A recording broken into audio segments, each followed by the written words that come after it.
अस्सलामुअलैकुम। Kitchen with Shaheen aunty में मैं आप सबको खुश आमदीद कहती हूँ। आज मैं अपने किचन में बहुत ही मज़ेदार आसान तरीके से बेसन के पराठे बना रही हूँ। बहुत मज़े के ये पराठे बनते हैं। इसके साथ ही हम एक स्पेशल चटनी भी बनाएंगे। जो रूटीन की लाल चटनी इसके साथ बनाई जाती है, मैं वो नहीं बनाऊंगी, बल्कि बहुत ही स्पेशल हम इसके साथ चटनी बनाएंगे। बेसन के पराठे बनाने के लिए मैंने 2 कप बेसन लिया है और 1 कप मैंने गेहूं का आटा लिया है। ये वही रेगुलर आटा है जिससे हमारे घरों में चपाती बनती है। मैंने इस कप से नापकर 2 कप बेसन और 1 कप आटा लिया है। तो सबसे पहले हमने इन दोनों चीजों को जो अच्छी तरह से मिक्स कर देना है। बास लोग जो है इन पराठों को बनाने के लिए मैदे का इस्तेमाल करते हैं, लेकिन आप मैदे का इस्तेमाल मत कीजिएगा, गेहूं के आटे का ही इस्तेमाल कीजिएगा। बहुत मज़े के ये पराठे बनेंगे। बेसन और आटे को मैंने अच्छी तरह से मिक्स कर लिया है। तो अब हम इसके अंदर कुछ मसाले शामिल करेंगे। 1 चाय का चम्मच भरकर मैं इसके अंदर कुटी हुई लाल मिर्च डाल रही हूँ। 1 चाय का चम्मच ही हम नमक शामिल कर देते हैं। आधा चाय का चम्मच मैं हल्दी पाउडर शामिल कर रही हूँ। इससे पराठों में बहुत अच्छा सा कलर आ जाएगा। ये मैंने 1 खाने का चम्मच साबुत धनिया लिया। इसे तवे पर मैंने भून कर और इसे पीस लिया है। भूनने से बहुत अच्छी खुशबू आएगी। 1 चाय का चम्मच मैंने सफ़ेद ज़ीरा लिया है। इसे भी मैंने तवे पर हल्का सा भून कर पीसा है। और आधा चाय का चम्मच मैंने अजवाइन ली है। अजवाइन बेसन में ज़रूर डाला करें। अजवाइन जो है बेसन को हज़म करने में मदद देती है। अब हम इन तमाम मसालों को अच्छी तरह से मिक्स कर लेते हैं। बहुत ही आसान है इन पराठों को बनाना और बहुत जायकेदार बनते हैं। मैंने तमाम मसालों को मिक्स कर लिया है। ये मैंने एक दरमियाने साइज़ की प्याज ली है। प्याज को मैंने बिल्कुल बारीक चॉप किया है। आपने प्याज को मोटा नहीं काटना है, वरना पराठे बेलते वक्त फट जाएंगे। 2 खाने के चम्मच मैंने बारीक कटा हुआ पुदीना लिया है और 2 खाने के चम्मच ही मैंने बारीक कटा हुआ हरा धनिया लिया है। 2 बारीक काट के मैंने हरी मिर्चें ली हैं, इसे भी हम डाल देते हैं। बहुत ही जायकेदार इससे पराठे बनते हैं। अब हमने तमाम चीज़ों को हाथों ही की मदद से अच्छी तरह से मिक्स कर लेना है। ये मैंने मिक्स कर लिया है। तो अब मैं इसके अंदर 2 खाने के चम्मच तेल शामिल कर रही हूँ। यानी कि हमने एक एक करके चीज़ें डालती जानी है। इसे आटे और बेसन में अच्छी तरह से मिक्स करते जाना है।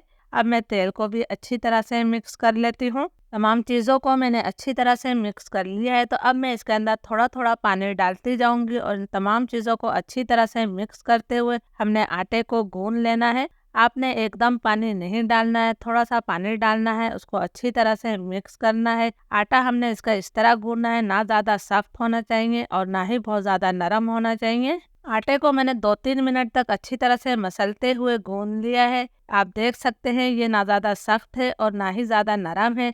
अब मैं इसे 15 से 20 मिनट के लिए रेस्ट पर छोड़ देती हूँ, जब तक हम अपनी चटनी तैयार कर लेते हैं। स्पेशल लाल चटनी बनाने के लिए 30 से 35 मैंने साबुत गोल मिर्चें ली और इन्हें आधे घंटे पहले पानी में भिगो दिया था। अब इन तमाम मिर्चों को हमने जो है ग्राइंडर जार में डाल देना है। हमने सिर्फ मिर्चों को डालना है, पानी का इस्तेमाल नहीं करना है। 30 से 35 ही मैंने लहसुन की कलियाँ ली हैं। ये देसी लहसुन है। इसमें से थोड़े से लहसुन को हम बचा लेंगे, इसका इस्तेमाल मैं बाद में करूँगी। 1 चाय का चम्मच भरकर मैं नमक शामिल कर रही हूँ। साथ ही हम इसके अंदर थोड़ा पानी शामिल कर देंगे ताकि चटनी हमारी अच्छी तरह से पिस जाए। अब मैं इसका थोड़ा सा दरदरा सा पेस्ट बना लेती हूँ। बिल्कुल बारीक पेस्ट नहीं बनाना है। हमारा दरदरा सा पेस्ट तैयार है। इस चटनी को बनाने के लिए मैंने 1/4 कप तेल लिया है। इस चटनी में तेल का इस्तेमाल थोड़ा ज़्यादा ही होता है। तेल को मैं गरम कर लेती हूँ। तेल गरम हो गया है तो आधा चाय का चम्मच मैंने ज़ीरा शामिल किया है और लहसुन की जिन कलियों को हमने रोका था उसे मैंने लंबाई में पतला पतला काट लिया है, ये शामिल कर दी। अब हम ज़ीरे और लहसुन को गोल्डन ब्राउन होने तक फ्राई कर लेते हैं। लहसुन और ज़ीरा हमारा फ्राई हो गया है। तो अब जो हमने पेस्ट बना के रखा है हम ये पेस्ट डाल देते हैं। बहुत ही मज़े की ये चटनी बनती है। ये मैंने पेस्ट डाल दिया है। थोड़ा सा पेस्ट बाउल में बाकी था तो 1/4 कप पानी डालकर मैंने वो भी निकाल लिया है ताकि कोई भी चीज़ हमारी ज़ाया ना हो। फ्लेम मेरा लो टू मीडियम है। लो टू मीडियम फ्लेम पर मैं इसे 6-7 मिनट तक अच्छी तरह से भूनते हुए पका लूँगी ताकि इसका पानी खुश्क हो जाए और तेल इससे अलग हो जाए। अभी हमने इस चटनी के अंदर एक अहम चीज़ डालनी है जिससे इसका जायका कई गुना बढ़ जाएगा।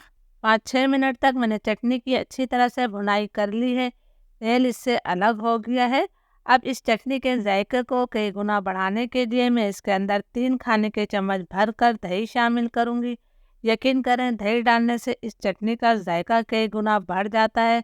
आप इसे बार बार इस तरीके से बनाना पसंद करेंगे। फ्लेम मेरा लो है। लो फ्लेम पर मैं इसकी मज़ीद इतनी देर तक भुनाई करूँगी कि दही का पानी खुश्क हो जाए और तेल इससे अलग हो जाए। अगर आपके घर में कोई दाल सब्ज़ी मौजूद नहीं है तो आप इस चटनी से पेट भरकर रोटी खा सकते हैं। दही का पानी खुश्क हो गया है और तेल इससे अलग हो गया है। इस चटनी को आप फ्रिज में रखकर 15 से 20 दिन तक इस्तेमाल कर सकते हैं। आटे को रेस्ट पर रखे हुए 15-20 मिनट हो गए हैं। आटा हमारा सेट हो गया है। तो मैंने हाथों पे पहले खुश्क आटा लगाया है, इसलिए कि इसमें बेसन है तो यह हाथों पर चिपकता है। तो इसके अंदर खुश्क आटा जो है थोड़ा ज़्यादा ही लगता है। ये देखें, मैं इसे पेड़े की शक्ल दे रही हूँ। आप छोटे या बड़े अपनी मर्ज़ी के पेड़े बना सकते हैं। हमारा एक पेड़ा तैयार हो गया है। तो मैं इसके ऊपर फिर खुश्क आटा लगा रही हूँ और किचन काउंटर पे भी हमने थोड़ा सा खुश्क आटा लगा लेना है ताकि ये काउंटर पे चिपके ना।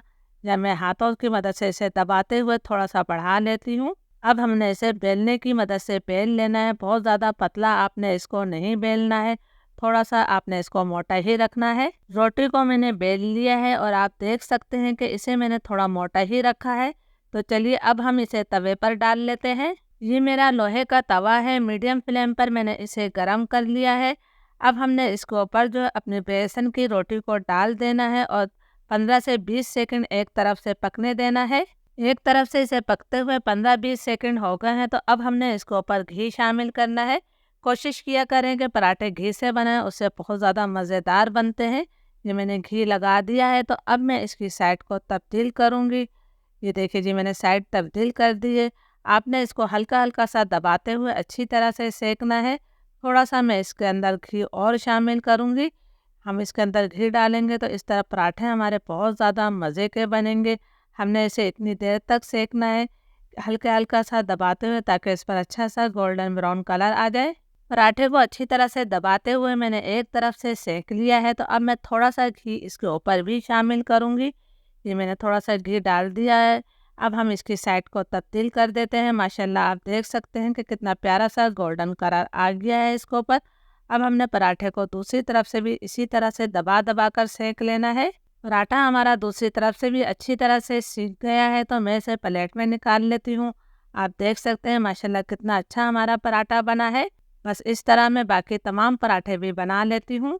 अल्हम्दुलिल्लाह हमारे तमाम पराठे तैयार हैं। इसके साथ आपने ये स्पेशल चटनी ज़रूर बनानी है। इजाज़त दीजिए। अल्लाह हाफिज़।